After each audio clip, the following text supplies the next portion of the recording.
Good morning, Yale students. We are excited to host the Professionals by Pathway Career Exploration event to help students connect their learning to career opportunities. I am BreAnna Short, and I'm excited to welcome Ron Crawford, who is a retired state FFA advisor, as our guest today.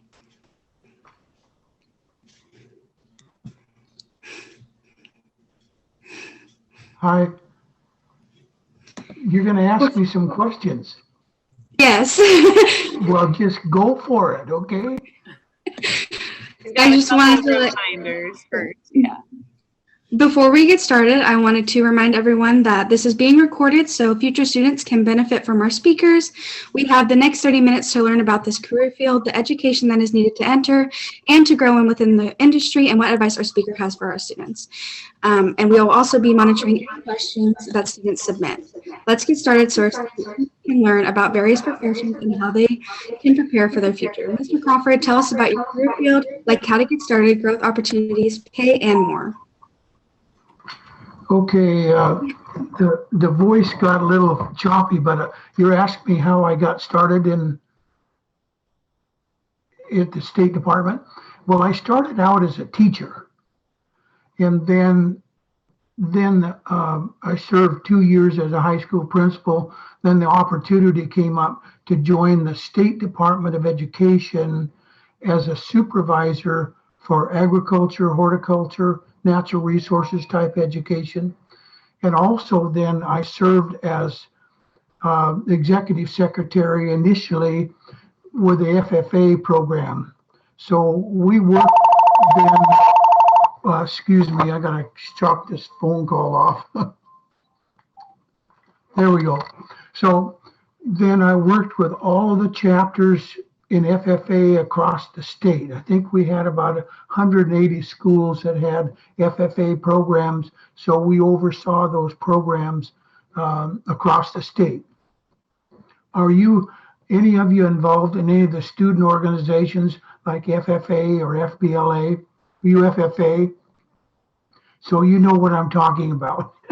So yes. You know what I mean by the state officers? So one of the major responsibilities was working with the state FFA officers. Working with the state FFA officers in developing that program and coordinating their travel throughout the state and throughout the country. And then another major activity that we did as state FFA advisor was coordinate the state FFA convention. And have you been there to the state convention? Well, you may not need to get to go this year because it could be on webinar, but we had about 3,000 students that would take part in that convention on the campus of Washington State. So that was a major activity in working with the state officers and the teachers in coordinating that state convention. Then are you involved in any state contests? What contests are you involved in? I am in Hall of Chapters. I also do poultry and floriculture. So you're a busy lady. Good for you. So anyway, as you know, then the FFA offers, I'm guessing it's about 40 contests. So as state director then, or executive secretary, then we would help coordinate those contests. That probably was done basically two ways. One is you either ran the contest yourself or you got somebody to either volunteer to help manage that contest. And so I think now we've got pretty well most of the contests are managed by outside sources. So anyway, do you have some questions for me? Yes, I do. So what made you decide to become first a teacher and then move on to state FFA advisor? Well, this sounds kind of silly, but we were in my senior class in high school. A student asked how to figure percentage. And the teacher explained it to him, and the kids, and he was my football buddy in football. said, I don't understand it. And so I tried to explain it, and he says, that makes sense. You ought to be a teacher.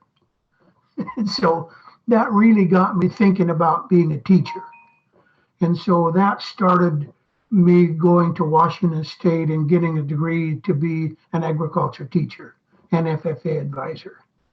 So that was part of your question, right? Then the second part is we had some really awesome students where I was teaching, a little town called Toledo down the road from Yelm. And we had some students that got us a lot of state awards, like state degrees and proficiency awards. And then we had some students that became state officers. And so I started working, a little bit beyond just high school, at the high school. So then the opening came up for this position to be executive secretary and work at the state office. And so I applied and got it. But I think just working hard with students, and we, like you do at Yelm, we had a lot of really good students that were really interested in FFA and interested in the classroom. So that kind of got me jump started, okay? So my next question would be, what does the sort of work environment look like? Well, when you work at the state office, of course, things are totally different now because almost everything is kind of remote now, okay? So the state office is housed in downtown Olympia, and it's in what they call the old Capitol building. Now, do you know why they called it the old Capitol building? Well, the truth is that way back in I think it was in the 20s, and my history might be a little off, but the main Capitol burned. So they had to use our building as the Capitol for a while until they got it kind of restored. And so that's why they call it the old Capitol building. But in that old Capitol building houses all the state functions for education from K through 12. And we worked and there was probably, when I started, there was 3 of us in agriculture education at FFA. Then as time went on, things kind of got cut. And by the time I retired, I was the only one there. So, and now it's kind of a little bit different. As you may know, we have one person called Denny Wallace that's a state FFA advisor and state director for agriculture education.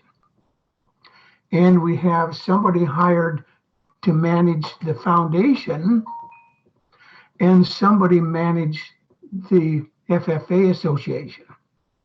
And those folks are outside the building, so they're no longer in the building like we were when we first started, okay? So the work environment, I guess I would call that the most exciting job I could have ever dreamed of having, because we got to travel across the country, we got to travel throughout the state. And as you know, with your chapter, there's awesome students throughout the state of Washington and particularly in Yelm. You know that. And so my job was, I called it a fun job because of all the people we got to meet across the country. I think I got to do work in, I believe, 48 out of the 50 states at one time or another. And so that was pretty awesome. Okay, any other questions?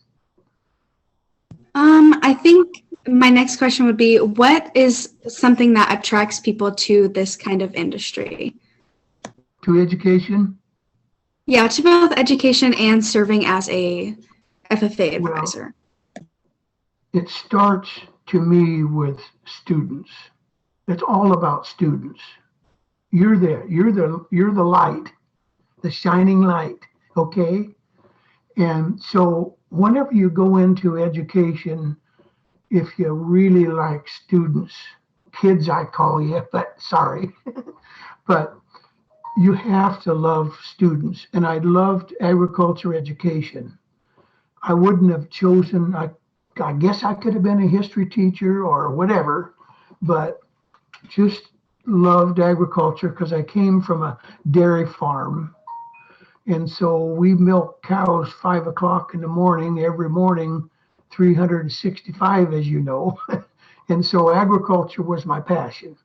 So back to your question, you gotta love kids, okay? And they're our shining light. And that has not changed in all the years I've been around students.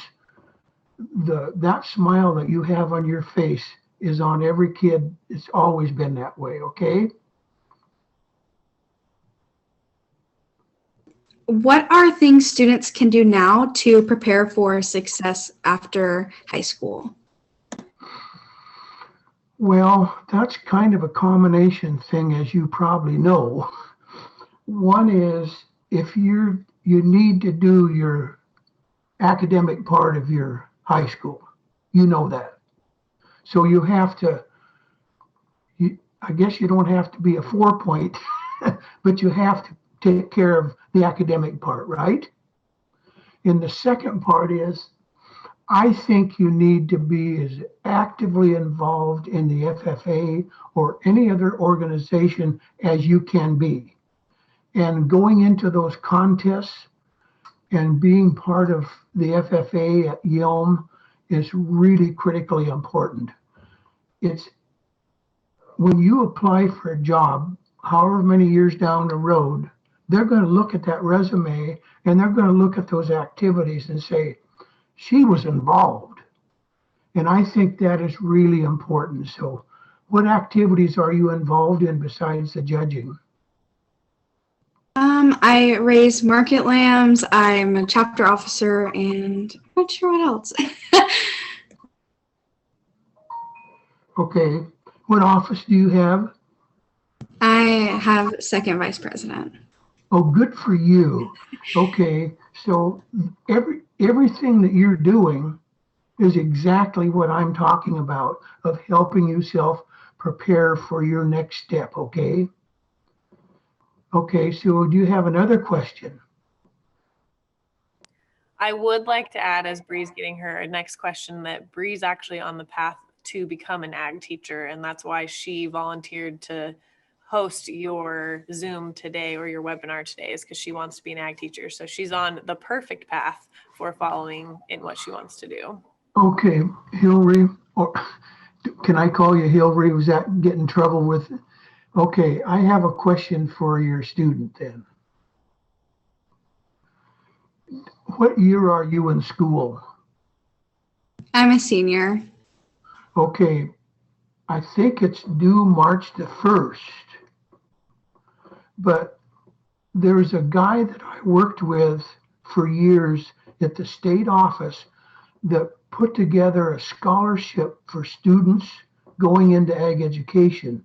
Do you know about that scholarship? I'm not sure. Okay, so you got a pencil handy? Yes, I can type it into a Google Doc real quick. Okay, just write down the word WSSRA. When you get into that website, then it'll link you to the foundation where it links you to Gene Forrester Scholarship. Okay, that's a $2,000 scholarship for students going into ag education at WSU. So if you can't get in there, ask Hillary to help you or get back to me if you can, okay? Will do. Let me see if I've got an application here.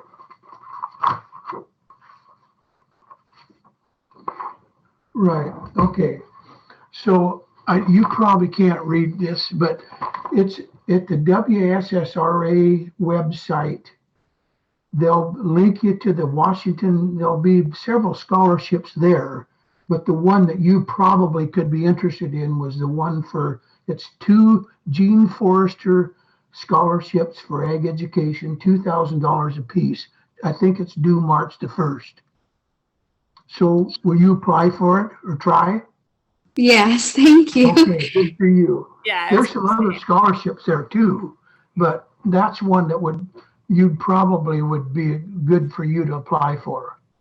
Okay? Yeah, which I think loops us back to when we're talking about, what skills do you need for this potential job? All the skills that she's going to use to write down and create that application is what's going to even help her further in this career that she's going for, right? And ties it back into your career too. So, Bree, you probably have a couple more questions for Mr. Crawford. Is that right? Yes. My next Are you question. sure? Okay, you go. I'm All teasing. right. What do you wish someone would have told you before you started in this pathway?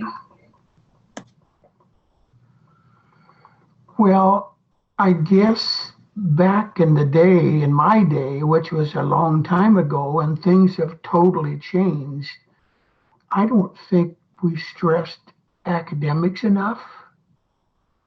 I don't think we stressed, like, we just went to school. We milked the cows and we played football and basketball.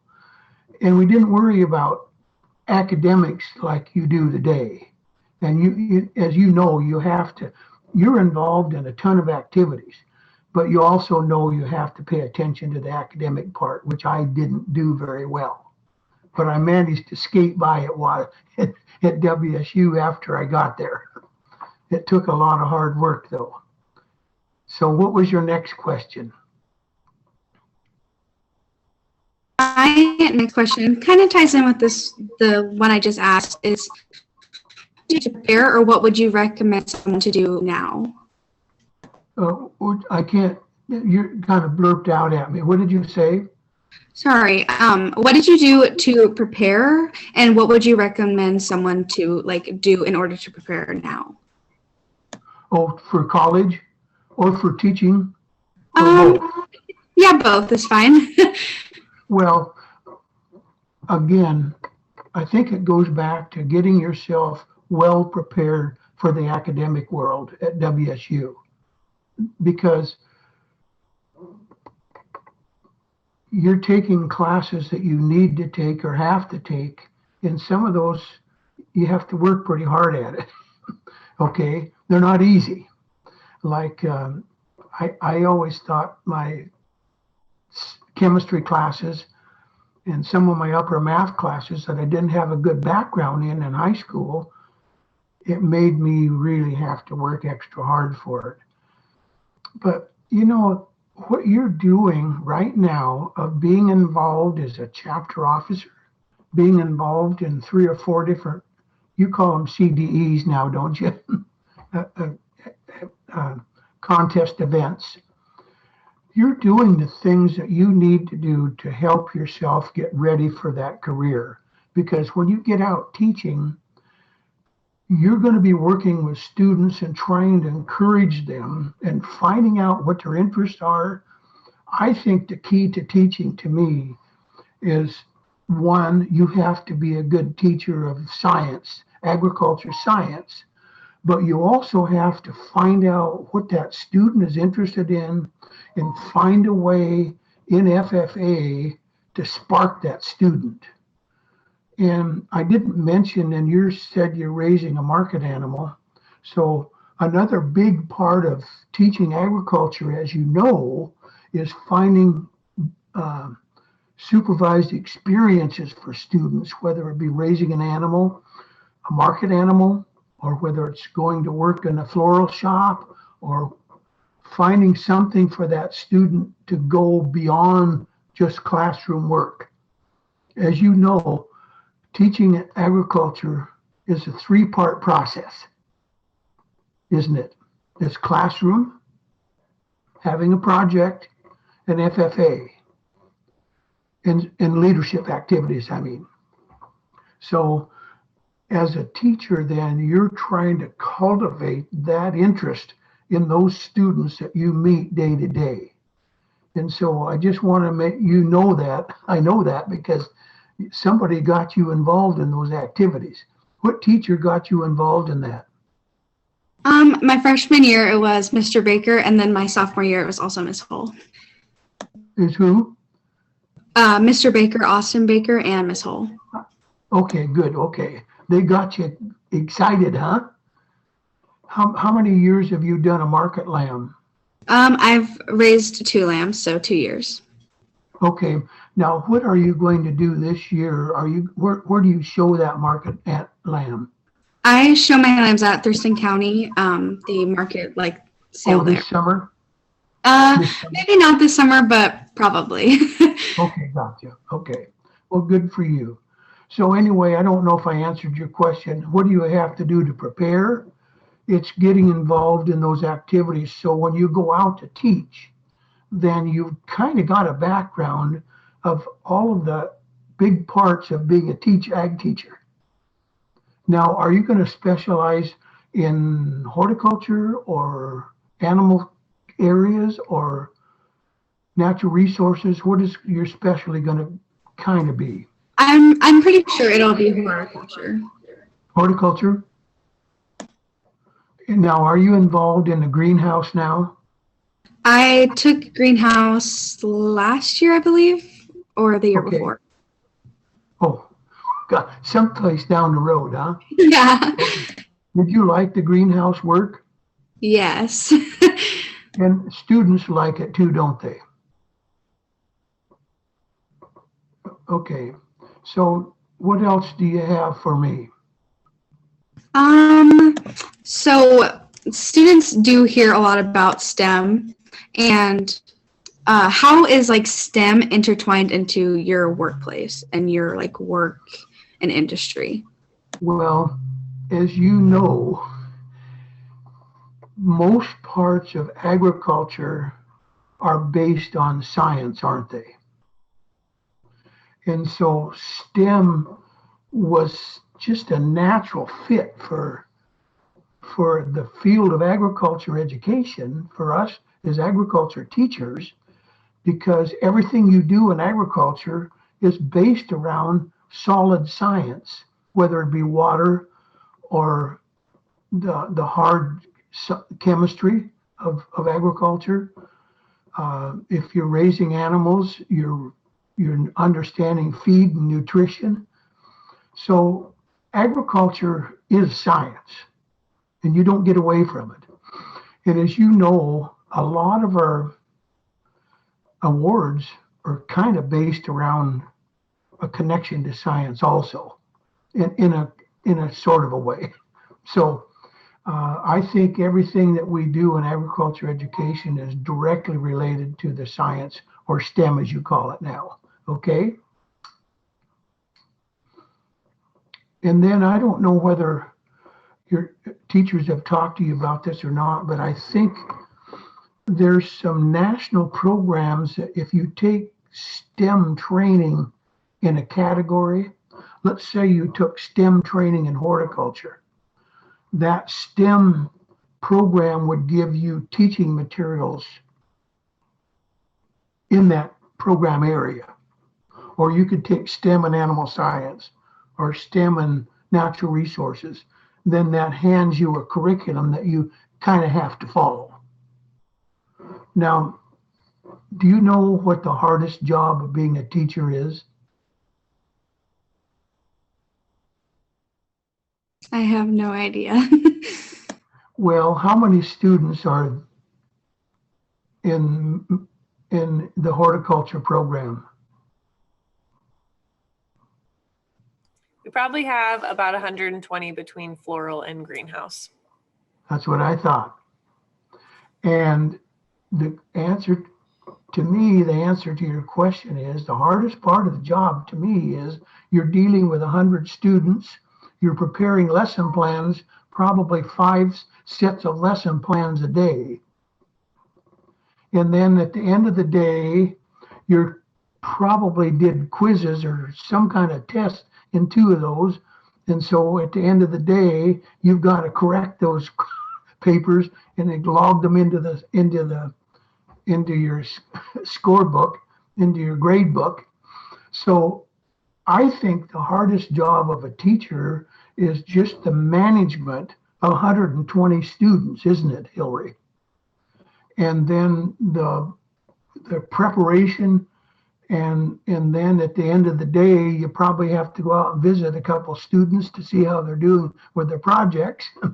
And then at the end of the day, if you're not doing that, then you get to help prepare for the floriculture and nursery landscape contest. But other than that, it's a good life. So we've got just a few minutes left. And so do you have a wrap-up question, Bree, for the end, or Ms. Hull, or Mr. Crawford? I think I could say, much like you said, with like time management and managing students, what skills are like the most important to have going into your workplace? Well, I guess I would say understanding the full scope, first of all, of being a teacher. And we talked about the classroom, and you're managing student projects, and you're managing the FFA, the leadership part of the program. And then you're managing just how to manage being a teacher with 100 students. So I guess number one is time management. And number two, I guess, is utilizing the resources around you. And by that, I mean, you've got lesson plans every day. It's an hour lesson in 5 different classes every day. There's a lot of resources out there now that we didn't have. And so, like we said, with this STEM, if you take that STEM program and you get the curriculum that's kind of laid out for you, that was kind of a big help to me after I got started teaching, is to have resources around you. And that's not only just curriculum, but in the community, you know that you have a lot of resources where you can call somebody in. I remember when I first started teaching in the shop, we taught small engines and large engines. I didn't really have a background in small engines or large engines. So we did 2 things. Number one, there was a program that gave you 25 small engines if you took the program and applied for the grant. So not only did the students get an engine apiece, but we also got the curriculum to go with it. And the other thing is that you've got people in the community. If you needed help, let's say on the greenhouse, on flower arrangement, let's say, for example, and you got somebody in the community that's a hotshot flower arranger, utilize those folks, okay? So I guess time management, getting the background that you're getting, and then I think you're on your way, okay? Except one thing. Will you apply for the Gene Forrester $2,000 scholarship? Yes. You promise? Yes. And will you promise me, if you have a question on how to get hold of that information, please ask. Hillary or myself will help you. And the other thing that I found out, because I'm work with do you know what the New Market Skills Center is? Well, I'm on the foundation board, and we have a bunch of scholarships for those students. And I found that Yelm students by far do a better job on scholarships than most other schools. Now, do you know why?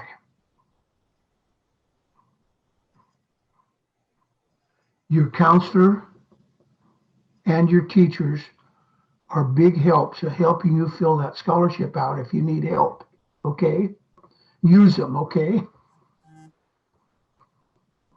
Okay, Mr. Crawford and Ms. Hull and BreAnna, we are going to end out wrapping up our webinar today. I want to thank you so much, Mr. Crawford, for stopping in and visiting with Hillary and BreAnna.